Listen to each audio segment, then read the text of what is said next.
আরো একটি নতুন ভিডিওতে সবাইকে স্বাগতম জানাচ্ছি। যে যেখান থেকে ভিডিওটা দেখছেন আশা করি সবাই ভালো আছেন। লক্ষ্মীপুর থেকে ফিরে আসার পর ফেরি ঘাট করতেছে, আর মেঘনার পাড়ে মূলত ইলিশা ফেরিঘাট।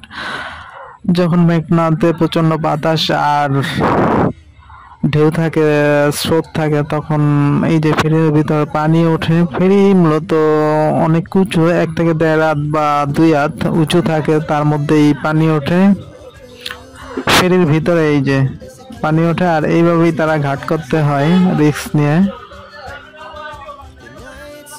মূলত যখন ঘাটটা নদী গরম থাকে, মেঘনা নদীর এপার ওপার দেখা যায় না, বলা যায় যে সাগরই বলা যায়। সাগরের মাঝে, সাগর পাড়ের মাঝে ঘাট একটা পণ্যবাহী জাহাজ যাইতেছে, মূলত চট্টগ্রাম যায়। এই জায়গা দিয়ে যাইতে হয় চট্টগ্রাম, যে মালা আনা নেওয়ার জাহাজগুলা। আর পাশে একটা ছোট্ট ডিঙ্গি নৌকা। কেমন তাদেরও অনেক সাহস বুকে নিয়ে তারপর তারা মেঘনায় মাছ ধরতে হয়। আর এসটি সুকান্ত বাবু লক্ষ্মীপুর থেকে তারা আসছে, এখন তারা ইলিশার ঘাটে ঘাট করবে। ঘাটে ঘাট করার আগ মতো নদী গরম থাকলে যা হয়, নদী পুরা মনে হয় যে লঞ্চ ঢেউয়ে ফালায় দিবে, এরকম একটা অবস্থা। ঢেউয়ের ধাক্কা আর কি, বড় বড় ঢেউয়ের মাঝে তাদের ঘাট করতে হয়।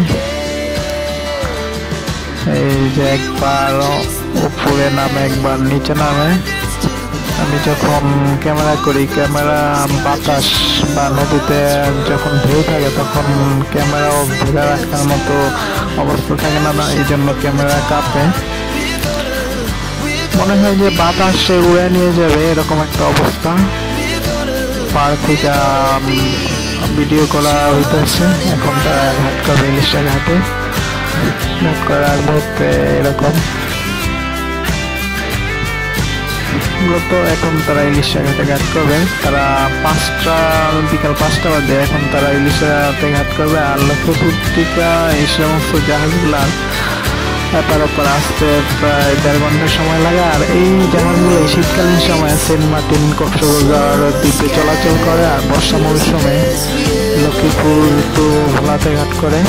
ঘাট করার আগ মুহূর্তে এরকম ঘাট করবে।